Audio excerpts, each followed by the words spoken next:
Salut à tous, on se retrouve aujourd'hui pour parler du Paris Saint-Germain ce lundi 24 octobre et on commence tout d'abord avec le dernier match du PSG, c'était vendredi soir, c'était du côté de Ajaccio, c'est une belle victoire des Parisiens, 3-0, Mbappé doublé, Messi un but, donc voilà, victoire parfaite des Parisiens, on peut voir que le PSG a complètement dominé cette équipe de l'AS Ajaccio, plus de 11 tirs, 6 tirs cadrés, 3 buts, donc la moitié des tirs cadrés ont fini au fond, défilé, une victoire logique et méritée du PSG, et le PSG toujours en tête de ce classement de la Ligue 1 maintenant avec un bon petit matelas d'avance sur Dauphin qui est l'équipe de Lens à 27 points pour Lens et le PSG c'est 32 points, donc 5 points d'écart maintenant avec le poursuivant lensois, donc voilà un week-end parfait bien sûr pour l'équipe parisienne.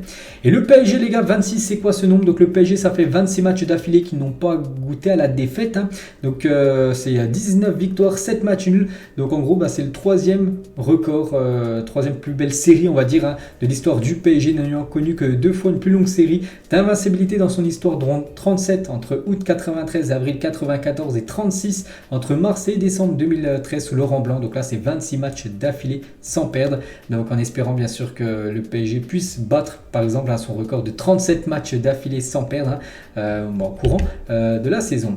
Un travail d'artiste en une du journal L'équipe, c'était au lendemain de la victoire bien sûr, et Mbappé Messi inarrêtable lors de ce match en Corse un vendredi soir, donc Mbappé a obtenu la note de 7 sur 10 dans le journal L'équipe, Messi une note de 8 sur 10, donc voilà c'est des très très belles notes. On va commencer tout d'abord avec Léo Messi, donc son match les gars décisif sur les 3 buts, donc un but et 2 passes D pour Léo Messi. On peut voir chaque point vert, c'est un ballon touché par Léo Messi qu'on a touché beaucoup dans le rond central, donc un match complet bien sûr de la Pulga. Et 9, donc Léo Messi a délivré 9 passes D avec Paris en Ligue 1, aucun autre joueur ne fait mieux dans les 5 grands championnats européens cette saison, donc voilà c'est le meilleur passeur ex aequo avec Kevin De Bruyne, le joueur de Manchester City qui est également à 9 passes D avec son club en première ligue.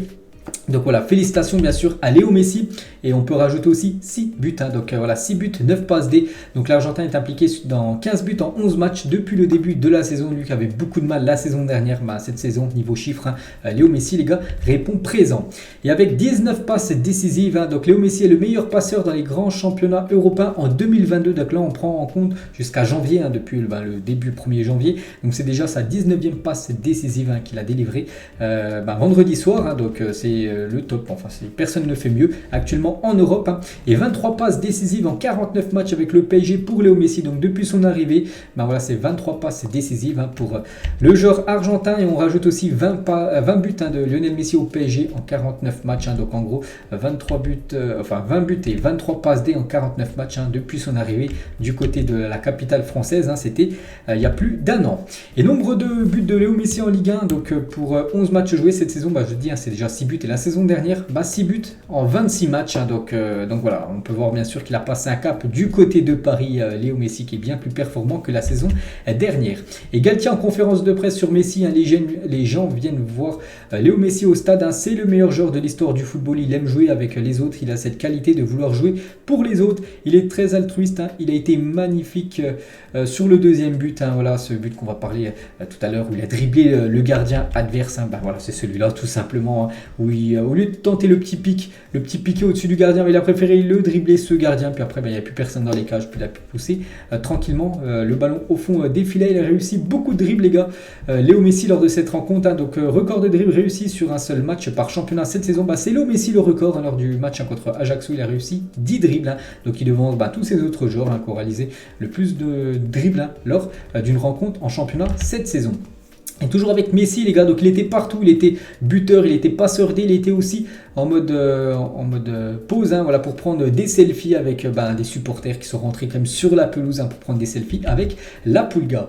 Donc Messi c'est bon, on va parler cette fois-ci de Kylian Mbappé les gars, donc 10, Mbappé le meilleur buteur du championnat français avec 10 buts, et donc Mbappé au moins marqué 10 buts lors de chacun de ses 7 dernières saisons de Ligue 1, seul Robert Lewandowski 12 saisons peut en dire autant dans le top 5 européen, donc voilà tout est dit sur les 7 dernières saisons, il marque au moins minimum 10 buts Kylian Mbappé. Donc il y a juste Robert Lewandowski qui a fait mieux pour l'instant. Et 184 buts avec le PSG pour Kylian Mbappé, énorme hein, bien évidemment. Donc il est impliqué dans 200 buts en 194 matchs de Ligue 1, 145 buts et 55 passes D. Donc là on prend en compte hein, le PSG plus ses stats qu'il avait du côté de Monaco. Donc ça fait ses stats magnifiques hein, dans le championnat français. Pour Kylian Mbappé là pour revenir à 184 buts. Donc il est très proche de revenir hein, sur Cavani, le plus grand buteur hein, de l'histoire du PSG avec ses 200 buts. Donc encore 16 buts pour revenir ex aequo avec Edinson Cavani. Ça pourrait se faire dès cette saison. Et c'est dommage, il aurait pu marquer 1, 2, 3 buts de plus. Hein, Kylian Mbappé qui aurait pu finir peut-être avec un quintuplé, 5 buts, tellement qu'il a eu d'occasions. Par exemple, voilà, la passe d'Achraf Hakimi, lui est tout seul. Puis en gros, il envoie la balle largement au-dessus de la barre transversale. Dommage, hein, bon, après, il a regardé la pelouse, il y avait un petit fourbon. Hein, pour lui, c'est la pelouse. Hein, c'est à cause de ça qu'il n'a pas marqué lors de cette action. Et quand c'est pas Messi, quand c'est pas Mbappé, c'est Neymar, les gars. Regardez les derniers buteurs du PSG en match officiel. Voilà, c'est la MNM qui est à chaque fois buteur hein, du côté de Paris. On va parler de ce joueur, il n'a pas marqué, mais il a délivré une nouvelle belle prestation, hein, c'est Fabien Ruiz vraiment qui monte en puissance match après match quand il joue. Hein, 94% de passes réussies, 118 ballons touchés, 11 récupérations. Donc voilà un match très très complet hein, de Fabien Ruiz. Hein. Félicitations à lui, en plus il a failli marquer. Il a enroulé une frappe avec son magnifique pied gauche, ça a rasé la lucarne du gardien corse. Hein. Donc Fabien Ruiz se glisse tout doucement dans la peau d'un leader technique au sein du milieu du PSG. Hein. Et Fabien Ruiz a fait le max pour s'intégrer au mieux à Paris. Il est décrit comme un joueur soucieux de maîtriser la langue et les coutumes françaises. Donc là, actuellement, il passe des cours de français hein, pour apprendre la langue française, alors qu'on sait qu'il y a quelques joueurs du PSG, ça fait longtemps que ceux du côté de Paris, ils n'arrivent pas trop à parler français, alors qu'ils ne veulent pas du tout apprendre le français, alors que lui, les gars, il arrive à Paris, il veut savoir parler français pour vraiment parler le plus souvent avec ses coéquipiers. Donc voilà, il essaie de s'adapter au mieux, puis il répond présent sur le terrain. Donc pour l'instant, vraiment, on est très satisfait hein, de la recrue Fabien Ruiz. On va parler de Marquinhos, les gars, 380, donc en disputant son 380e match, toute compétition confondue avec le PSG, Marquinhos rejoint Sylvain Armand à la 3e place des joueurs les plus capés avec le maillot rouge et bleu. Donc une légende hein, bien sûr de l'équipe parisienne, le défenseur brésilien. Vitinha, les gars, lors de cette rencontre, voilà ce qu'il a pu mettre sur son compte Twitter. Il a relayé une petite photo de lui. On peut voir aussi Nordi Mukele, clean sheet, plus 3 points pour lui. J'essaie de donner chaque jour le meilleur de moi-même. J'espère progresser encore et encore pour être le meilleur à tous les postes. Il a dit, hein, je ressens beaucoup de fierté. C'est beau de porter le maillot du PSG quand tu viens de Paris, hein, bien sûr. Hein. Il est de la banlieue parisienne, puis il joue à Paris, hein, bien sûr, un rêve pour beaucoup de joueurs. Hein. On a fait un taf nickel ce soir. Donnarumma, clean sheet, clean sheet pour lui. Hein, donc félicitations à Donnarumma, bon, qui n'a pas eu grand chose à faire. Hein. Pablo Sarabia, les gars, plus 3 points, voilà pour Sarabia. Et on peut voir que Galtier, les gars, il a retrouvé son fils, hein, qui est l'entraîneur adjoint du côté de l'AC Ajaccio. Donc, voilà une petite photo père et fils hein, de la famille Galtier. Donc voilà, ce match contre Ajaccio, c'est fait, il y a eu victoire, parfait. Donc maintenant, il faut se concentrer sur la Champions League. Hein. C'est demain, le PSG reçoit cette équipe de Maccabi Haïfa. Donc les derniers matchs du PSG avant la trêve Coupe du Monde, donc il y aura PSG 3, il y aura Juventus PSG, il y aura Lorient PSG, puis après le dernier match, ça sera PSG contre l'AG Auxerre le 13 novembre, puis après ça reprendra le 28 décembre. Hein.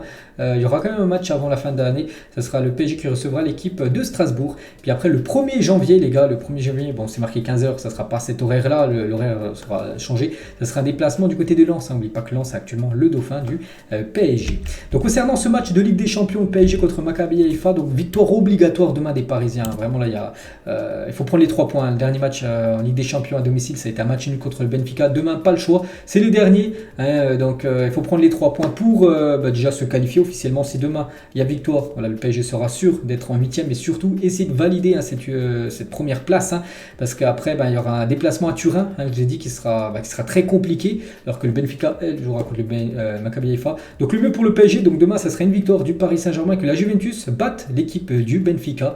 Donc voilà, ce serait la qualification et quasiment la première place acquise. Et du coup, les joueurs qui sont à l'entraînement aujourd'hui, on prépare bien sûr ce match demain. Donc mode Ligue des Champions activé, ce qui veut dire nouveau, à chaque fois ils s'entraînent tout en bleu. En gros, voilà, c'est l'équipementier en mode Ligue des Champions. On peut voir Verratti, Neymar, Léo Messi à l'entraînement du jour. Hein. Donc Sergio Ramos, on peut voir aussi Achraf Hakimi, Pablo Sarabia, Fabien Ruiz, derrière on peut voir Kimpembe qui est à l'entraînement, Renato Sanchez, Nuno Mendes, Donnarumma, Vitinha. Et voilà, Nuno Mendes, que j'ai montré une photo il y a quelques secondes. Donc il était de retour à l'entraînement, lui qui est blessé quand même depuis quelques temps. Donc il était de retour à l'entraînement, ça c'est une bonne nouvelle pour le PSG. Après, il ne devrait pas être dans le groupe demain. Voilà, le PSG ne va pas le faire jouer directement, il revient à l'entraînement. Il faut lui laisser le temps qu'il se rentraîne. Peut-être, on pourrait peut-être le voir contre 3 le week-end prochain, mais là pour le match de demain, il ne sera pas là. Nuno Mendes. Et concernant Kimpembe, lui qui a déjà repris l'entraînement il y a plus d'une semaine, donc lui devrait être dans le groupe parisien. Il pourra peut-être même commencer titulaire, Kimpembe. Demain. Donc voilà, une petite info, le retour de Kimpembe, ça fait plus d'un mois qu'on l'a pas vu porter le maillot parisien. Et en l'absence de Verratti, les gars, donc le PSG devrait aligner, parce que Verratti, je crois qu'il doit être suspendu, je crois, pour ce match. Donc le PSG devrait aligner un milieu de terrain inédit, Renato Sanchez, Fabien Ruiz et Vitinha contre le Maccabi Haïfa. Donc voilà, normalement, le milieu de terrain du côté de Paris, bien sûr, pour ce match.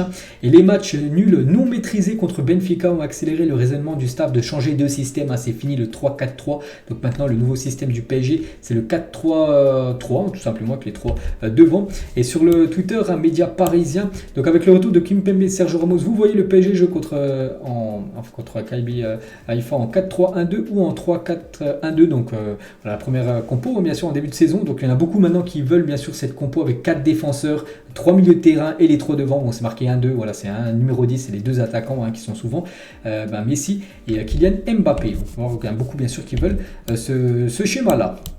On va parler de Kylian Mbappé. Et aujourd'hui, d'après le journal Le Parisien, on a pris une grosse info concernant Kylian Mbappé. C'est son salaire du côté du PSG. On sait qu'il touche beaucoup d'argent, mais là, on pensait peut-être pas autant. Donc avec son nouveau contrat, Kylian Mbappé touche un salaire de 72 millions d'euros bruts par an, indique le journal Le Parisien, soit 6 millions d'euros bruts par mois, ce qui fait 2,7 millions d'euros net après impôt, quasiment 3 millions net par mois. C'est énorme. Mbappé a eu le droit à une prime à la signature de 180 millions d'euros bruts, là, il y a quelques semaines, quand il a prolongé, qu'il percevra en 3 versements de 60 millions d'euros sur 3 ans. Donc voilà, il a prolongé, mais le PSG a vraiment sorti le chéquier pour prolonger Kylian. Donc il touchera, bien sûr, s'il reste ses 3 ans du côté du PSG, il touchera plus de 630 millions d'euros bruts en 3 ans. Donc là, d'ici quelques années, il pourrait devenir milliardaire. Kylian Mbappé, là c'est seulement les salaires du PSG, c'est sans compter ses sponsors qu'il a à côté avec Nike, avec plein d'autres plateformes, sociétés. Donc voilà, bien sûr, il est très très proche d'être milliardaire, Kylian Mbappé. Donc voilà, les plus gros contrats de l'histoire du football, et Mbappé en premier, 630 millions. Donc il devance l'ancien plus gros contrat qui était Léo Messi à Barcelone. Il touchait plus de 555 millions sur une durée de 4 ans. Donc Neymar aussi qui touche beaucoup d'argent sur ses 6 ans, c'est plus de 267 millions d'euros, mais c'est bien moins inférieur par rapport à Mbappé ce qu'il touche là. Donc voilà, le PSG a quand même versé beaucoup d'argent, bien sûr, pour garder sa pépite Mbappé. En parlant de pépites, on va en parler des autres que le PSG pourrait peut-être essayer de s'offrir. Donc le PSG, le premier club à avoir fait une offre à hauteur de 20 millions d'euros pour Endrick. Donc c'est un joueur de 16 ans, il joue du côté de Palmeiras. C'est un joueur que j'entends souvent parler parce qu'il intéresse beaucoup le Real Madrid et le FC Barcelone. Donc le Real Madrid et le Barça n'ont toujours pas formulé d'offre pour le crack brésilien, mais le PSG a déjà formulé une offre de 20 millions d'euros pour ce joueur Endrick. Bon, il aurait quand même des préférences pour aller en Espagne plutôt qu'en Ligue 1, mais bon voilà, on ne sait jamais, bien sûr. Donc voilà, Endrick du côté de Paris. Après, je sais pas trop ce que ça vaut, mais bon, s'il y a le Real, s'il y a le Barça, s'il y a maintenant le PSG dessus, c'est qu'à seulement 16 ans, c'est que bien sûr, ça doit être un futur très grand joueur. Lui aussi, les gars, c'est un crack, c'est Youssoupha Moukoko, et le PSG suivrait Youssoupha Moukoko et considère qu'il peut devenir l'un des plus grands talents dans les années à venir. Le Barça et le Real Madrid sont également sur le coup. Voilà, tout le monde est sur le coup concernant Endrick ou même Youssoupha Moukoko. Moukoko, il est intéressant parce qu'il est en fin de contrat avec Dortmund en fin de saison, puis pour l'instant, il n'a toujours pas plongé du côté du club. Toujours avec les pépites, le PSG souhaiterait s'attacher les services d'Antonio Silva sous contrat avec le Benfica jusqu'en 2027. Le défenseur central portugais dispose d'une clause libératoire de 100 millions d'euros. Il avait joué contre le PSG lors du match aller et lors du match retour. Le PSG s'intéresse à lui, c'est un défenseur central. Il y a toujours aussi Félix, j'en ai déjà parlé il y a quelques temps, et le PSG est toujours intéressé par Félix, parce qu'il devrait peut-être quitter l'équipe de l'Atlético. On peut voir comme Manchester et le Bayern sont également sur le dossier. Donc Mendes cherche un point de chute au jeune portugais qui veut partir, et ça pourrait peut-être être un prêt avec option d'achat dès janvier. Et concernant Milan Skriniar, on peut voir que l'Inter n'a toujours pas discuté d'une prolongation de Skriniar. N'oubliez pas qu'il est en fin de contrat avec l'Inter en fin de saison. Pour l'heure, aucune réunion ne serait programmée avec l'entourage du joueur, donc l'Inter pourra accepter de vendre Skriniar si le club de l'Inter ne se qualifie pas pour les huitièmes de finale de la Ligue des Champions. Bon, ils jouent mercredi, bon, ils ont juste une victoire à faire contre Pilsen, ils sont qualifiés, mais bon voilà, et pour l'instant, mais il n'a toujours pas prolongé. N'oubliez pas que le PSG le voulait absolument, c'est pour ça que je le mets bien sûr dans un épisode du PSG, Milan Skriniar, parce que pour l'instant, il n'a toujours pas prolongé, et s'il venait à ne pas prolonger, il pourrait arriver peut-être libre à Paris l'été prochain. Concernant Neymar, les gars, donc il a promis de faire le numéro 2-2 voilà, avec ses mains, avec ses doigts en guise de célébration pour son premier but en Coupe du Monde, s'il venait d'être buteur, en cas de réélection de Bolsonaro au Brésil. Le 22 fait référence au numéro à déposer dans l'urne afin de voter pour l'actuel président brésilien. Vous savez qu'il y a des élections brésiliennes et Neymar pour son soutien à Bolsonaro. Donc voilà, une petite info concernant le joueur parisien. Toujours avec cette Coupe du Monde, on va parler des joueurs portugais. Donc Renato Sanchez, Danilo Pereira, Vitinha, Nuno Mendes sont présélectionnés avec le Portugal pour la Coupe du Monde. Donc c'est pas encore la liste définitive, mais ces joueurs sont présélectionnés. Donc là, c'est quand même 4 Parisiens portugais qui pourraient jouer la Coupe du Monde avec le Portugal. Ce journaliste fond là, en réalisant l'un de ses plus grands rêves, a interviewé Lionel Messi. Donc voilà, il avait beaucoup d'émotions bien sûr. Donc il est en train d'interviewer le plus grand joueur de l'histoire du football. Kalimundo, les gars, sur son départ du PSG, je suis un Titi, donc un jeune joueur parisien. Il est sorti du centre de formation. Il a dit: j'ai fait toutes les classes possibles depuis mes 10 ans, et pour moi c'est une fierté d'avoir pu jouer au parc. Je n'en retiens que du positif. Kalimundo maintenant qui joue du côté de Rennes. Clément Lenglet, les gars, donc j'étais un grand fan du PSG. C'était le club le plus proche de ma ville. Nous allions là-bas et regardions les entraînements ouverts au public. Nous essayions d'obtenir des autographes et j'en ai eu beaucoup. Ronaldinho, Pauletta, deux grands joueurs. Voilà, Clément Lenglet, c'est un grand fan du Paris Saint-Germain. Donc une petite info concernant le joueur du Barça prêté actuellement du côté de Tottenham. Disponible dès maintenant dans FIFA 23, c'est le rule breaker, briseur de règles de Sergio Ramos, qui a une magnifique carte dans ce futin 23. Regardez, magnifique carte pour le défenseur parisien. On va parler de Mbappé, et Mbappé c'est le premier joueur, enfin on va dire celui qui a reçu le plus de votes parmi les Français, joueur préféré en gros français. Donc Mbappé, plus de 31% voilà, des fans aiment Kylian Mbappé. Et très belle image d'Anna, petite fille fan de Mbappé, qui a rencontré le père de ce dernier, donc Wilfried Mbappé, qui a appelé son fils en FaceTime. La réaction de la petite a été magnifique, c'était dans Téléfoot hier, je ne sais pas si vous avez vu. Donc voilà, le père de Kylian a appelé Kylian en FaceTime pour que Kylian puisse parler bien sûr avec Anna, une grande fan bien sûr de Kylian Mbappé. Et toujours avec Kylian Mbappé par rapport au Ballon d'Or, c'était la semaine dernière, on sait qu'il a terminé 6ème, il a obtenu 85 points, Kylian Mbappé. Donc les journalistes par exemple de la Palestine, du Ghana, du Paraguay et du Canada l'ont placé en 2e position, donc voilà, c'est pour ça qu'il a pris quand même pas mal de points. Bon, il a terminé dans aucun vote en premier, mais voilà, il a terminé dans quelques pays en 2e position, Kylian Mbappé. Regardez les 5 maillots les plus chers de Ligue 1, et le deuxième c'est le maillot parisien les gars, donc c'est maillot flocage tout badge Ligue 1, donc c'est 114,99 € exactement qu'il faut débourser pour s'offrir le maillot cette saison du PSG. Et toujours avec les maillots, cette fois-ci saison prochaine, les couleurs qui pourraient composer le maillot extérieur du PSG la saison prochaine, donc ça peut être différentes bandes, donc blanc et rouge déjà, mais après ça peut être une partie blanc avec une bande rouge au-dessus de l'écusson, ça peut être au milieu entre le signe Nike et l'écusson, ça peut être voilà comme ça, ou ça peut être rouge et blanc au milieu, donc on ne sait pas encore, mais voilà les deux couleurs dominantes du futur maillot extérieur du PSG saison prochaine. Et on finit les gars cet épisode aujourd'hui, une question très simple pour ceux qui veulent, n'hésitez pas à mettre en commentaire à quel joueur pensez-vous en premier en voyant ce maillot, voilà cet ancien maillot parisien. Donc moi j'ai pensé directement à ce joueur les gars, Alex, ancien défenseur du PSG, défenseur brésilien, j'ai pensé directement à lui, c'est pour ça que j'ai voulu retrouver une photo pour vous dire que c'était lui. Donc n'hésitez pas à mettre en commentaire, vous avez pensé à qui en voyant ce maillot, bien sûr le premier joueur que vous avez pensé en tête. Donc voilà les gars, la fin de cet épisode, j'espère que ça vous a plu. On se retrouve nous demain sur cette chaîne, demain soir les gars, à la fin du match PSG Maccabi Haïfa, il y aura bien évidemment le débrief de cette rencontre. Ciao à tous.